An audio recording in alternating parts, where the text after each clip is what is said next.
नमस्कार. आजच्या मुलांना फॅन्सी फूड आयटम्स खूप आवडतात. तर आपण त्यांच्या फॅन्सी फूड्सला ना थोडासा नाही का ट्विस्ट देऊन पौष्टिक बनवू शकतो आणि माझ्या पद्धतीने तुम्ही जर बनवला ना तर तो तुम्ही महिनाभरसुद्धा स्टोअर करू शकता. तर हा पदार्थ स्टोअर करण्यासाठी आपल्याला काही स्टेप बाय स्टेप काम करावं लागणार आहे. तर ते ते मी तुम्हाला सविस्तर सांगणार आहे. तर त्यासाठी मी इथे बोनलेस चिकन घेतलं आहे. चिकन ब्रेस्ट घ्या किंवा बोनलेस चिकन तुम्ही इथे घेऊ शकता. तर ते अर्धा किलो घेतलं आहे मी. स्वच्छ धुवून घेतलं आहे. पाणी निथळून घेतलं आहे.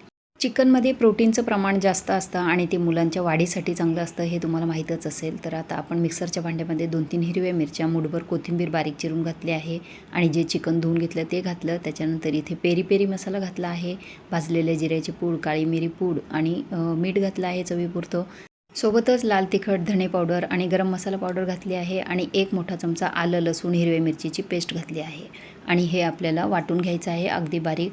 आणि त्यानंतर इथे 2 ग्लास घेतले आहे किंवा नाही का तुम्ही इथं स्टीलच्या छोट्या डब्याचाही वापर करू शकता. त्याला आतून तेल लावून घ्यायचं आहे.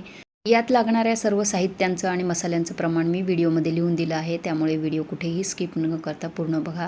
आता जे वाटून घेतलेलं चिकन आहे ते आपण ग्रीस केलेल्या, तेल लावून घेतलेल्या ग्लासमध्ये घालायचं आहे आणि व्यवस्थित दाबून भरायचं आहे. म्हणजे कुठेही गॅप राहायला नको, अशा पद्धतीने ते तुम्ही दाबून व्यवस्थित भरायचं आहे आणि ग्लासला टॅप करून घ्यायचं आहे. म्हणजे त्यातली काही एक्स्ट्रा एअर असेल तर ते निघून जाणार. त्याच्यानंतर इथे सिल्वर फॉईल घ्यायची आहे आणि व्यवस्थित त्याला पॅक करायचं आहे, कारण त्याच्यामध्ये आपल्याला पाणी जाऊ द्यायचं नाही आहे. तर त्याला इलॅस्टिक म्हणजे रबर बँड लावून घेतला आहे आणि कुकरमध्ये पाणी घेतलं आहे, रिंग ठेवली आहे.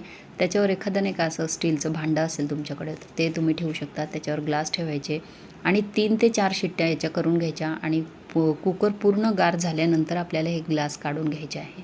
तर हे बघा अशा पद्धतीने हे थोडंसं नाही का फुलून वर आलं आहे. त्यासाठी काय करायचं, जेव्हा आपण त्याच्यात चिकन घालतो ना कच्चं, तेव्हा ते थोडंसं कमी घालायचं. थोडीशी त्याला जागा ठेवायची वरती फुलून येण्यासाठी. आता हे अलगदच निघून येतं आणि ग्लासला चिकटलेलं सुद्धा नाही आहे. तुम्ही बघितलं आहे मस्त असं निघून आलेलं आहे आणि गरम आहे अजूनसुद्धा. तर हे आता पूर्ण गार करून घेऊया आपण आणि अशा पद्धतीने मध्यम जाडीच्या तुम्ही नाही का त्याच्या चकत्या पाडून घ्यायच्या आहे. तर हे असे चिकन कबाब नाही का तुम्ही बनवून नाही का फ्रीजमध्ये 1 ते 2 महिनेसुद्धा स्टोअर करू शकतात आणि एवढे इझी आहेत आणि एवढे चवीला पण छान लागतात की नाही. तुम्ही नक्की एकदा बनवून बघा आणि तुम्हाला आवडले असेल ना तर माझ्या चॅनलवर येऊन तुम्ही कमेंटसुद्धा करा. म्हणजे तुम्हाला आवडले की नाही हे तुम्ही सांगू शकता. म्हणजे इतरांनाही त्याची माहिती मिळेल आणि त्यांनाही थोडासा मार्गदर्शन मिळेल. तर हे बघा अशा पद्धतीने मी बनवून घेतले आणि सर्व कट करून घेतले आहे आणि पूर्णपणे गार करायचे आहे हे आपल्याला आणि अशा झिपलॉक बॅगमध्ये भरून हे डीप फ्रीजमध्ये आपल्याला ठेवायचे आहेत. आता इथे नाही का एक छोटं पॅन घेतले आहे, त्याच्यामध्ये तूप घातलं आहे आणि जे आपण आता चिकन कबाब बनवून घेतले ना तर ते त्याच्यामध्ये घालायचे आणि दोन्ही बाजूनी छान असे सोनेरी होईपर्यंत लो टू मीडियम गॅसवर आपल्याला हे फ्राय करून घ्यायचे आहे. त्याच्यावर तुम्ही तुमच्या आवडीचे मसालेसुद्धा घालू शकता. तर इथे मी थोडीशी लाल तिखट घातली आहे. जेव्हा मुलं शाळेतून घरी येतात ना तेव्हा त्यांना कडकडून अशी भूक लागलेली असते आणि अशा वेळेस असं पौष्टिक तुम्ही काहीतरी मुलांना देऊ शकता. तर चपातीवर मी स्वतः बनवलेला चिली गार्लिक सॉस लावून घेतला आहे आणि पुदिन्याची चटणीसुद्धा लावून घेतली. आता त्यावर फ्राय करून घेतलेले चिकन कबाब ठेवायचे आणि तुमच्या आवडीचे कोणतेही तुम्ही याच्यामध्ये नाही का सॅलड वगैरे टाकू शकता आणि सॉस टाकू शकता.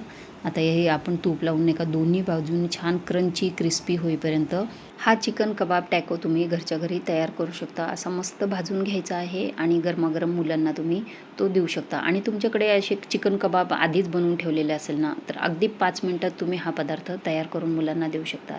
तर तुम्हाला आजची रेसिपी आवडली असेल तर मालाज किचनला लाईक, शेअर, सबस्क्राईब करायला विसरू नका आणि इंस्टाग्रामवर फॉलो करा. धन्यवाद.